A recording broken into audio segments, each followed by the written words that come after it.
Hola a todos. Somos Marta Fernández, Jorge Fleta, Talía Gómez, Fernando Muñoz y Carlos Sáenz, investigadores de la Universidad de Zaragoza. Hoy presentamos nuestra investigación sobre el impacto del marco legal, la cultura y los conflictos en el éxito de la colaboración público-privada en países en desarrollo. Este trabajo se enmarca en el Seminario de Investigación para la Paz, en Zaragoza, marzo de 2026. Analizamos cómo estos factores afectan a proyectos de infraestructura clave como carreteras, energía y agua. A lo largo de la sesión, expondremos contexto, hipótesis, metodología, resultados y ejemplos reales que desafían nuestras hipótesis iniciales. Nuestra exposición sigue esta estructura. Primero, el contexto y objetivo del estudio. Segundo, ¿qué entendemos por colaboraciones público-privadas? Tercero, las tres hipótesis que evaluamos: marco legal, cultura y conflictos. Cuarto, la metodología y los datos empleados. Quinto, los resultados principales. Sexto, ejemplos reales que desafían esos resultados. Y séptimo, las conclusiones y recomendaciones finales. Les invitamos a seguir este hilo para comprender cómo factores contextuales pueden influir o no en el éxito de proyectos de infraestructura en entornos complejos. Los países en desarrollo necesitan infraestructura como carreteras, energía o agua. En 2023, la inversión privada en estos sectores alcanzó unos $86.000 millones, según el Banco Mundial. Gran parte se canaliza mediante colaboraciones público-privadas. Sin embargo, estos países presentan entornos complejos, marcos legales diversos, culturas distintas y, en algunos casos, conflictos armados. Nuestro objetivo es responder a una pregunta: ¿cómo afectan estos factores al éxito de los proyectos de colaboración público-privada? Buscamos evidencia cuantitativa y cualitativa para orientar futuras políticas. Las colaboraciones público-privadas, o CPP, son acuerdos entre entidades públicas y privadas para la provisión de infraestructuras o servicios públicos. En estos acuerdos, el socio privado asume una parte relevante del riesgo y de la gestión del proyecto. Ejemplos habituales incluyen autopistas de peaje, plantas de generación eléctrica o sistemas de abastecimiento de agua. Entre sus principales ventajas destacan la posibilidad de movilizar financiación privada, la transferencia de riesgos al sector privado y la mejora potencial en eficiencia y gestión. Sin embargo, también presentan desafíos importantes, como la necesidad de coordinación entre múltiples actores, la gestión de expectativas sociales y la adaptación a contextos institucionales y políticos complejos. El estudio se estructura en torno a tres hipótesis principales. La primera plantea que el origen del marco legal puede influir en el éxito de los proyectos, comparando sistemas de tradición jurídica británica frente a sistemas de origen francés. La segunda hipótesis analiza el papel de la cultura, utilizando las dimensiones propuestas por Hofstede, como la distancia al poder o la aversión a la incertidumbre. La tercera hipótesis examina el impacto de los conflictos y el terrorismo en el desarrollo de los proyectos. Estas tres dimensiones representan factores estructurales del entorno en el que se desarrollan las colaboraciones público-privadas. En esta primera hipótesis, analizamos si el origen del marco legal de un país influye en el éxito de los proyectos de colaboración público-privada. En concreto, comparamos dos grandes tradiciones jurídicas, el derecho común y el derecho civil. Por un lado, el derecho común, representado por países como el Reino Unido o India, se basa principalmente en precedentes judiciales. Es un sistema más flexible, donde las decisiones de los tribunales van configurando el marco legal con el tiempo. Esta flexibilidad se ha asociado tradicionalmente con una mayor capacidad de adaptación a nuevas situaciones económicas y contractuales, lo que podría facilitar la participación del sector privado en proyectos complejos. Por otro lado, el derecho civil, predominante en países como Francia o gran parte de América Latina, se basa en códigos escritos y normas más estructuradas. Este sistema ofrece mayor previsibilidad formal, pero en ocasiones puede percibirse como más rígido, especialmente en contextos donde se requieren ajustes contractuales frecuentes o soluciones innovadoras. A partir de esta comparación surge un supuesto tradicional muy extendido en la literatura económica e institucional: la idea de que los países con sistemas de derecho común ofrecen un entorno más favorable para la inversión privada, al proporcionar mayor seguridad jurídica desde la perspectiva de los inversores y una mejor protección de los derechos de propiedad. Sin embargo, esta hipótesis no está exenta de debate. Aunque el marco legal puede influir en la forma en que se diseñan y ejecutan los contratos, también es posible que otros factores, como la calidad institucional, la gobernanza o la transparencia, tengan un peso igual o incluso mayor. Por ello, el objetivo de esta hipótesis no es solo comparar dos tradiciones jurídicas, sino evaluar empíricamente si estas diferencias estructurales se traducen realmente en mayores tasas de éxito en los proyectos de colaboración público-privada en países en desarrollo. En esta diapositiva se muestran los países incluidos en el estudio que presentan un origen del marco legal británico, es decir, aquellos cuya tradición jurídica se basa en el derecho común o common law. En el mapa podemos observar que estos países están distribuidos principalmente en África subsahariana, Asia del Sur, y algunas regiones del sudeste asiático y Oceanía, lo que refleja en gran medida la herencia institucional del antiguo Imperio Británico. Entre estos países se encuentran economías con características muy diversas, tanto en términos de desarrollo como de estabilidad política e institucional.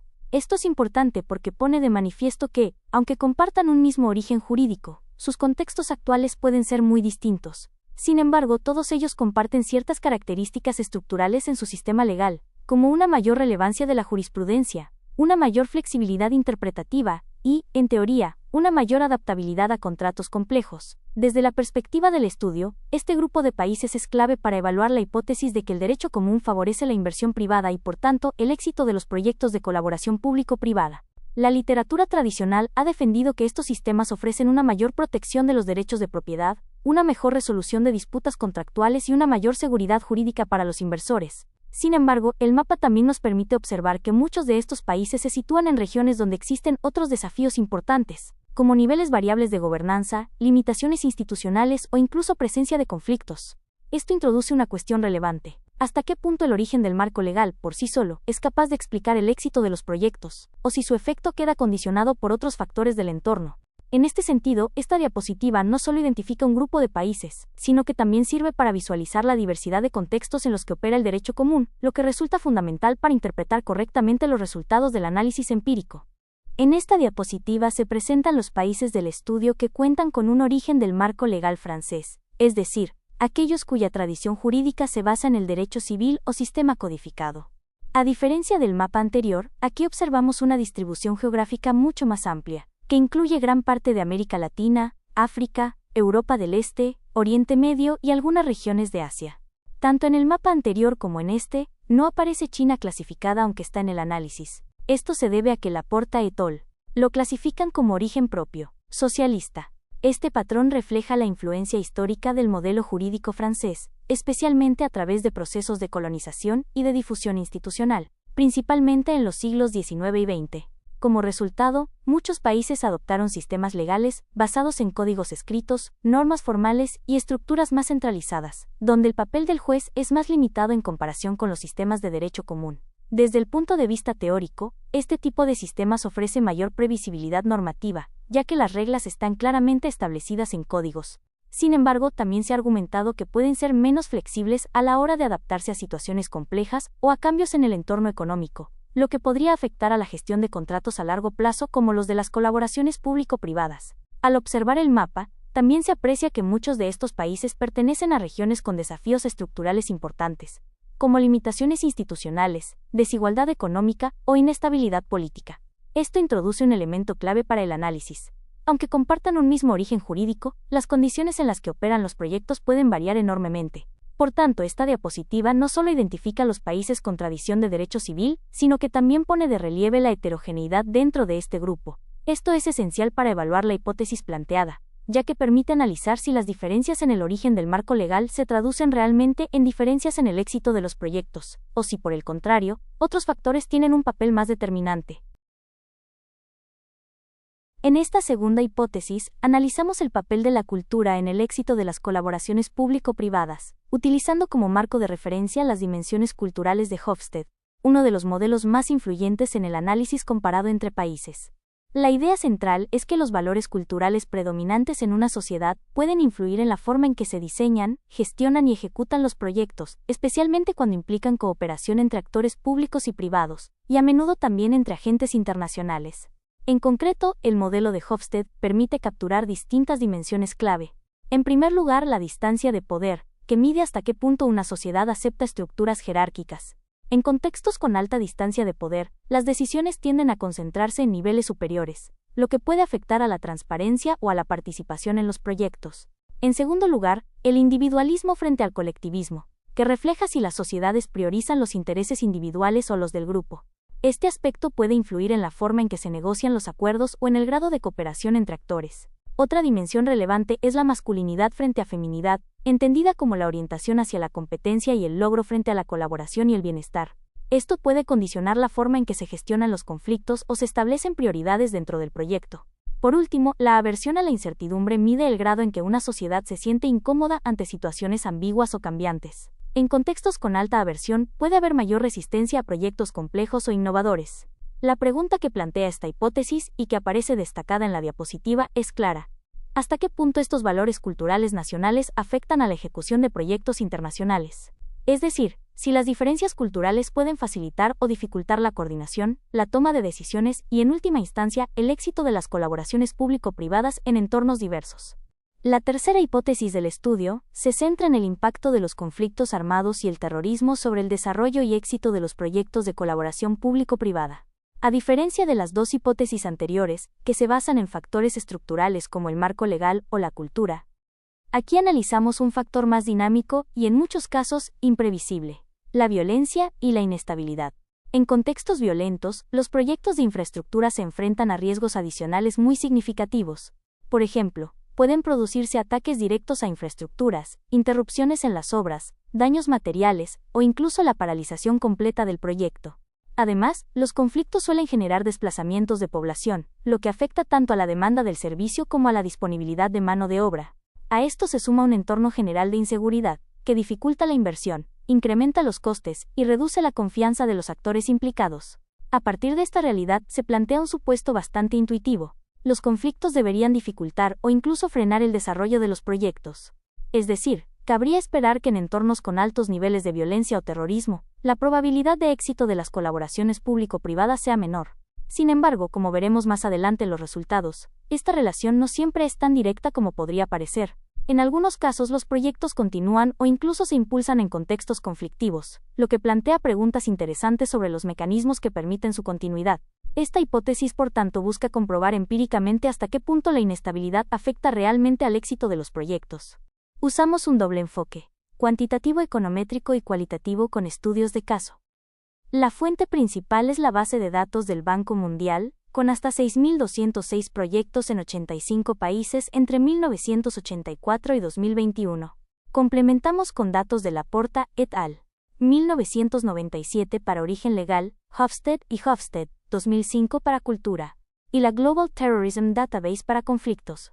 Esta combinación nos permite analizar patrones generales y, al mismo tiempo, profundizar en casos concretos que ilustran mecanismos causales.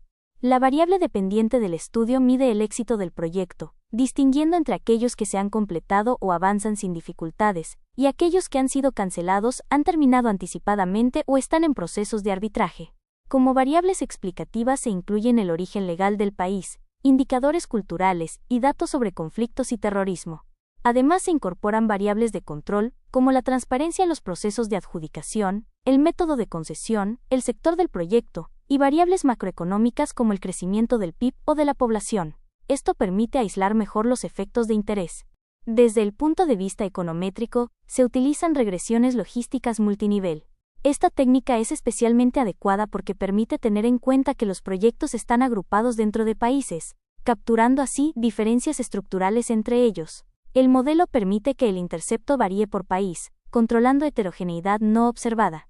Además, el análisis cuantitativo se complementa con un estudio cualitativo de 20 casos reales, distribuidos entre factores legales, culturales y de conflicto, lo que permite enriquecer la interpretación de los resultados. La distribución de proyectos por país muestra una notable heterogeneidad. Algunos países concentran un número elevado de proyectos, mientras que otros apenas cuentan con algunos casos.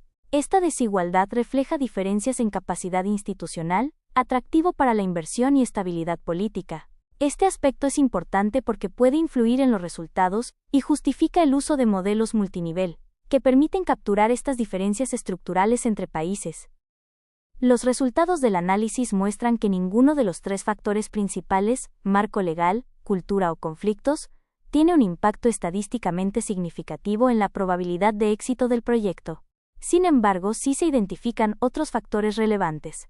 En particular, la transparencia en los procesos de adjudicación, el uso de métodos competitivos, la participación de actores locales y la calidad de la gobernanza parecen ser determinantes clave. Esto sugiere que factores operativos y de gestión tienen más peso que los factores estructurales analizados.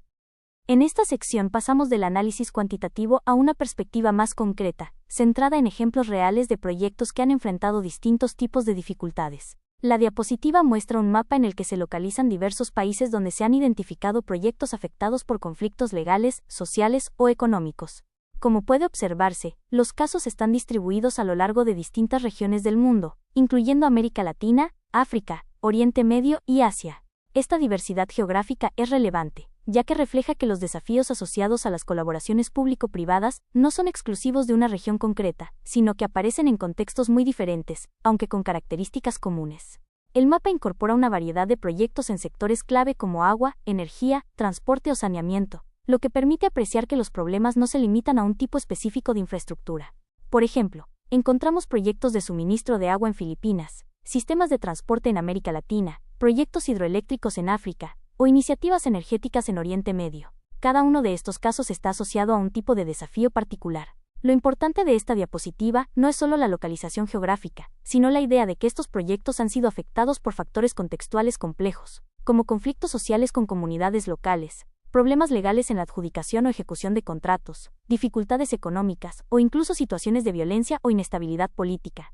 Además, la visualización permite entender que, aunque los modelos econométricos puedan no encontrar efectos estadísticamente significativos a nivel agregado, en la práctica sí existen casos concretos donde estos factores tienen un impacto profundo en la evolución de los proyectos. Es decir, el análisis cualitativo aporta matices que el análisis cuantitativo por sí solo no siempre capta. En definitiva, esta diapositiva sirve como puente entre los resultados generales del estudio y la realidad concreta de los proyectos, mostrando que el contexto importa y que los desafíos pueden adoptar formas muy diversas según el país, el sector y las condiciones locales. El proyecto hidroeléctrico Agua Zarca, en Honduras, es un ejemplo claro de cómo los factores sociales pueden determinar el fracaso de un proyecto. El proyecto se menciona en el trabajo antes del análisis de casos, donde no se incluyó por su singularidad y tratamiento aparte, dada su repercusión global.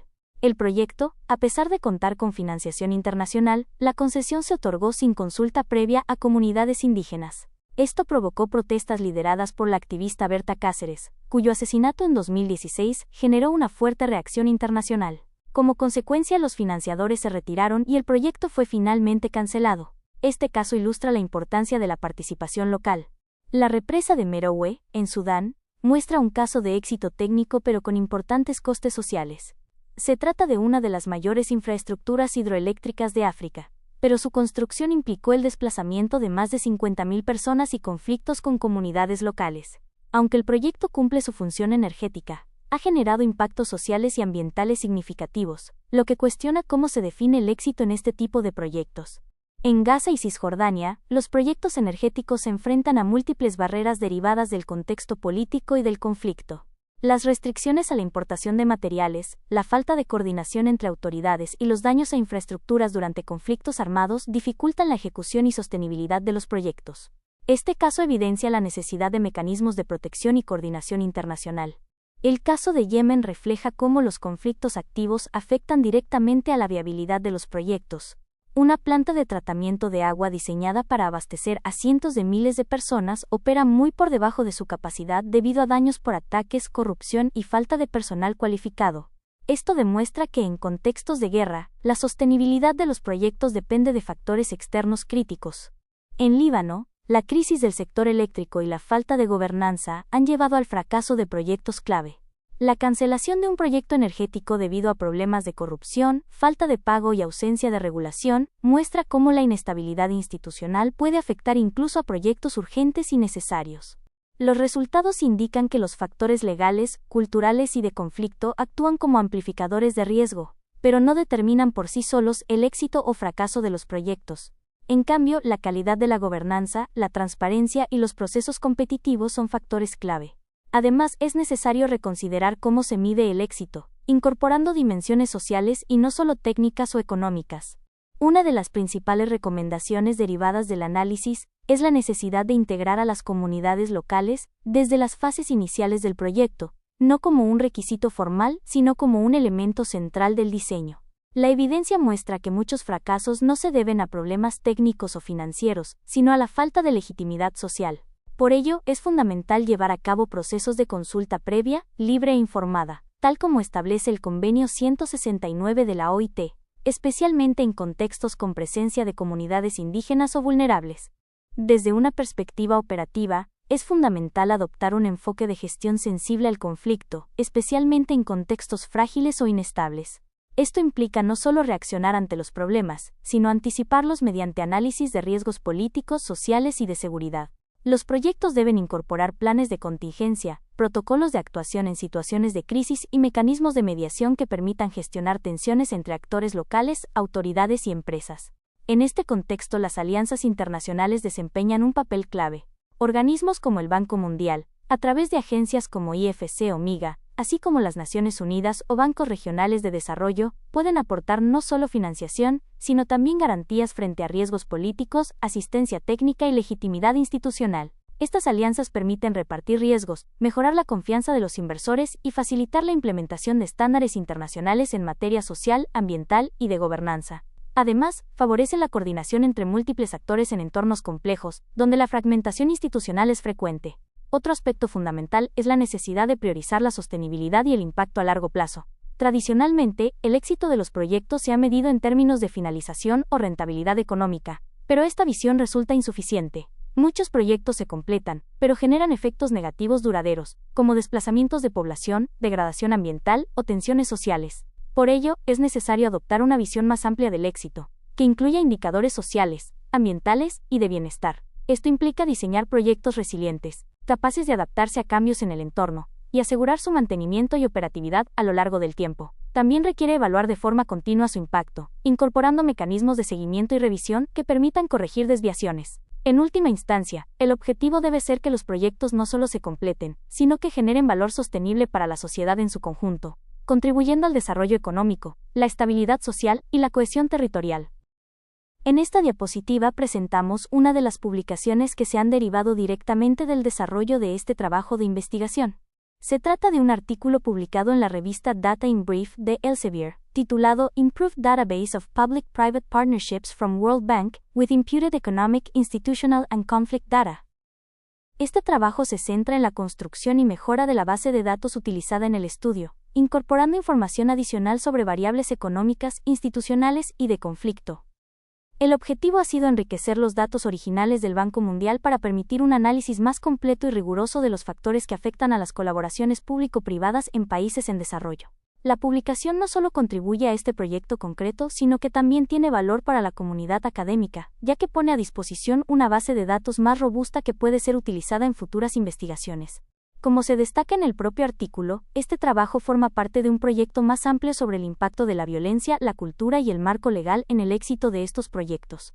Además, queremos subrayar el papel fundamental de la financiación recibida, en particular el apoyo de la Fundación Seminario de Investigación para la Paz, así como de otras instituciones públicas, que han hecho posible tanto el desarrollo del estudio como la generación de resultados científicos publicados.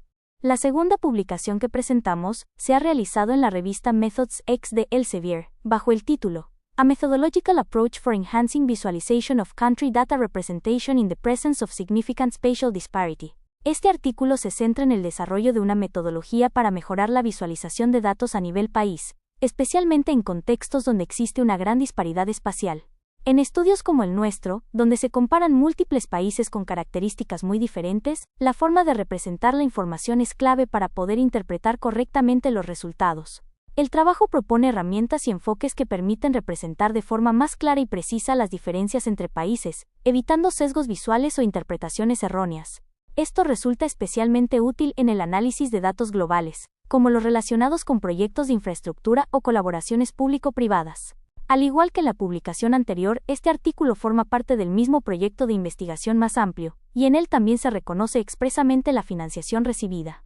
En particular, se agradece el apoyo de la Fundación Seminario de Investigación para la Paz, así como de otras instituciones que han contribuido al desarrollo del proyecto. Estas publicaciones reflejan que el trabajo no solo ha generado resultados empíricos, sino también aportaciones metodológicas y de datos con impacto académico.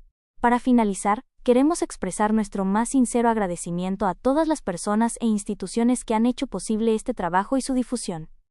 En primer lugar, agradecemos a todos los asistentes que participaron en la presentación presencial de este estudio, celebrada en el marco del Seminario de Investigación para la Paz. Esta versión en vídeo ha sido elaborada a partir de aquellas mismas diapositivas, con el objetivo de dar continuidad a la presentación original y facilitar el acceso a sus contenidos a un público más amplio. Queremos destacar especialmente el apoyo de la Fundación Seminario de Investigación para la Paz, cuya financiación y respaldo han sido fundamentales para el desarrollo de este proyecto. Asimismo, agradecemos a las Cortes de Aragón y al conjunto de instituciones colaboradoras que han contribuido a que esta investigación se lleve a cabo. Además, otros coautores de este trabajo desarrollan investigaciones en líneas análogas, habiendo obtenido también financiación para proyectos vinculados a estas temáticas a través de la Cátedra Communiter. En concreto, un proyecto liderado por Carlos Sáenz, relacionado con la toma de decisiones en grupos de personas y los mecanismos de consenso para evitar conflictos, contribuyendo a la mejora del presente trabajo. También queremos dar las gracias a todas las personas que están siguiendo esta presentación en formato vídeo, por su interés y su tiempo. Esperamos que el análisis presentado haya resultado útil para comprender mejor los factores que influyen en el éxito de las colaboraciones público-privadas en contextos complejos. Por último, al igual que ocurrió en la presentación original, este trabajo se concibe como un punto de partida para el debate. Tras la exposición presencial, tuvo lugar una ronda de preguntas y diálogo, que permitió profundizar en los resultados y enriquecer la reflexión colectiva. El documento presentado puede consultarse en la dirección web que aparece en esta diapositiva. Muchas gracias por su atención.